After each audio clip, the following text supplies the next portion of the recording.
Hello guys, bersama saya lagi dalam Alright Nopot channel panas di Dewan Rakyat hari ini, sahabat-sahabat semua. Apabila MP Arau Saidan Kasim bangkit mempersoalkan kenapa usul yang mereka mahukan, yaitu membentangkan berkaitan dengan pelepasan Zaid Hamidi daripada 47 kes itu.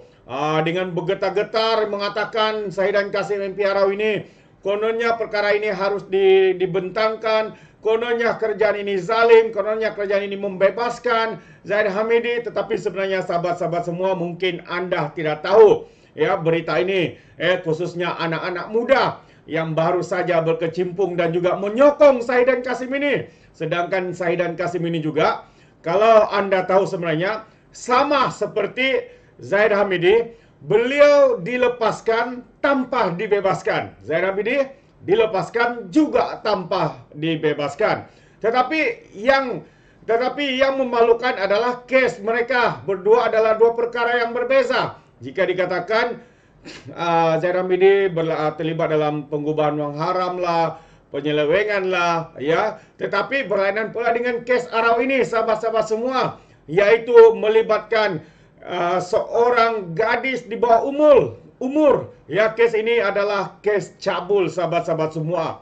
Dan akhirnya Arau dilepaskan dan tanpa dibebaskan. Itu antara kenyataan berita ya yang dinyatakan pada tahun 2019 ya. Pada tahun 2019 ya, beberapa tahun yang lalu. Jadi kenapa Saidan hari ini bergetar-getar mengatakan sedangkan dirinya sendiri pun ya dilepaskan tanpa dibebaskan dengan kes yang memalukan, yaitu kes cabul, Saidan dilepas tanpa dibebaskan. Itu antara keratan berita yang saya petik daripada berita harian ya pada tahun, kalau secara tepatnya sahabat semua, ya pada 24 April 2019 jam 1:30 petang ya, berlaku di Mahkamah Section, di Mahkamah Section. Jadi kalau kita imbas semula apa sebenarnya kes ini, jadi mari saya bacakan untuk anda yang tidak mengetahui ya. Arau dilepaskan tanpa dibebaskan. Jadi dia bila-bila masa saja boleh didakwa, boleh diteruskan pendakwaan sekiranya ada bukti-bukti baru, sahabat-sahabat semua. Jadi Mahkamah Section memutuskan ahli parlimen Arau Datuk Seri Saidan Kasim dilepaskan tanpa dibebaskan atas tuduhan mencabul seorang remaja perempuan bawah umur pada Oktober tahun sebelumnya. Jadi Hakim Mahkamah Section pada masa itu, Ainul Sarin Muhammad, membuat keputusan itu secara tertutup selepas mendengar keterangan 3 saksi termasuk mangsa. Terdahulu saksi pertama Inspektor Nurzuki Hussein tampil memberikan keterangan, diikuti Inspektor Nur Fatah Abdullah.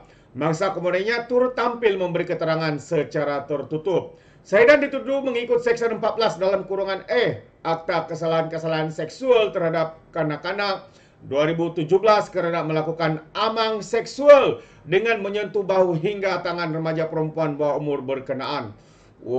Tidak dapat saya bayangkan sahabat-sahabat semua, sampai begini rupa ya yang dikatakan dalam berita ini, ya, melakukan amang seksual dengan menyentuh bahu hingga tangan remaja perempuan berkenaan. Kesalahan itu didakwa dilakukan di dalam kereta Toyota Harrier di jalan kira-kira jam 11:30 malam di perkarangan Stadium Syed Putra di sini pada 20 Oktober tahun sebelum itu. Jika sabit kesalahan boleh dipenjara sehingga 10 tahun dan sebatan. Pendakwaan dijalankan Timbalan Pendakwa Raya Muhammad Nordin Ismail, manakala Saidan diwakili Peguam Zamri Ibrahim Zuhair Ahmad Zawan dan juga Syed Muhammad Anwar Syed Lokman.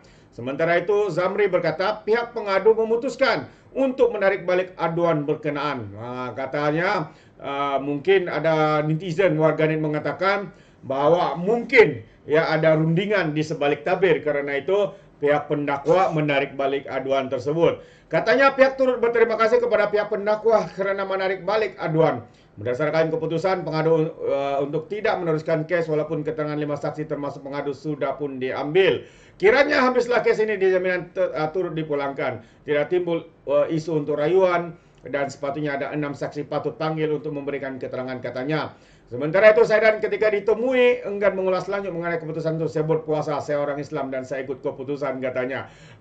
Itu dia. Kalau sebelum ini keputusan beliau, dia kata dia ikut keputusan. Kenapa hari ini Saidan Kasim berdegar-degar di dalam Dewan Rakyat bersama dengan geng-geng sapu bersih, ya bersama dengan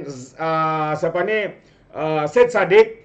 Ya, kalau kita lihat pada Dewan Rakyat hari ini, Syed Saddiq dengan bergegar-gegar, ya, kononnya kenapa kerajaan melepaskan, kenapa membebaskan, sedangkan sebelum ini katanya ya mahu menekan kerajaan dan kehakiman untuk menangkap semuanya. Tapi sahabat-sahabat semua, adakah anda sedar bahwa Syed Saddiq juga sekarang ini ya adanya fresi case ya dalam dikatakan salah guna duit, penyelewengan dan sebagainya. Jadi dia dalam pendakwaan sebenarnya. Hari ini beliau pula bergegar-gegar ya mengatakan perkara ini, sedangkan dirinya sendiri pun ya terlibat dalam perkara-perkara yang memalukan seperti itu. Seperti mana yang dikatakan oleh Lokman Adam, Syed Saddiq adalah idol pemimpin muda yang terpalit dengan kes-kes salah guna duit, penyelewengan dan sebagainya. Jadi hari ini kalau kita lihat sehingga sanggup keluar daripada kerajaan dengan alasan kononnya ya kerajaan membebaskan Zahid, kononnya ya peguam negara membebaskan Zahid. Adakah sahabat-sahabat semua tertanya-tanya, ya adakah pada pandangan saya lah, ini pandangan saya, ya percaya atau tidak, mungkin anda boleh fikirkan, adakah Syed Saddiq ini mengambil keputusan sedemikian rupa karena cemburu, ya karena tidak dilepaskan, karena tidak terlepas dengan pendakwaan yang sedang berlaku ke atas beliau, dan mereka mungkin juga beliau mahu untuk meminta perhatian.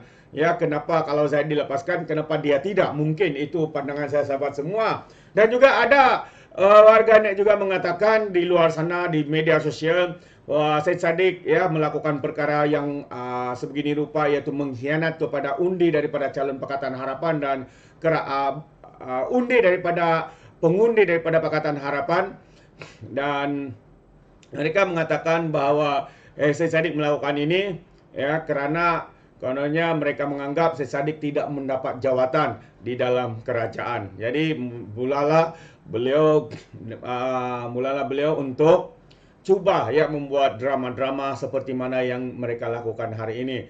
Dan antaranya juga karena permohonan mereka untuk menyertai parti ataupun gabungan Pakatan Harapan juga warganet mengatakan adalah satu juga penyebab ya kenapa Syed Saddiq ini bertindak untuk menarik sokongan. Inilah sahabat semua, ya dua pemimpin yang hipokrit, dua pemimpin yang mempunyai persamaan, ya kononnya memperjuangkan tetapi diri sendiri ya mereka tidak melihat kepada perlakuan mereka. Contohnya Saidan Kasim, kes cabul MP Arau dilepas tanpa dibebaskan. Sekarang ini Syed Saddiq pula ya sedang menghadapi pendakwaan di mahkamah kerana dilakukan ya menyalahgunakan kewangan, penyelewengan dan sebagainya. Ini menarik ya untuk kita kongsikan. Ya bagaimana hari ini mereka di Dewan Rakyat sebentar tadi kalau anda lihat pada sekitar jam 10:30 pagi, mereka lihat begitu hebat kononnya, mereka dengan lantang kononnya, sahabat-sahabat semua. Tapi hakikatnya mereka tidak melihat kepada diri mereka sendiri. Tapi apa yang mereka lihat, mencoba untuk menunjuk kepada orang dengan satu jari, tapi 5-4 jari lagi mengarah ke arah mereka. Itu pandangan saya dengan perkara ini, dan juga sengaja saya untuk mengingatkan kita hari ini sebenarnya ya MP Arau ini ya sebenarnya dilepaskan tanpa dibebaskan.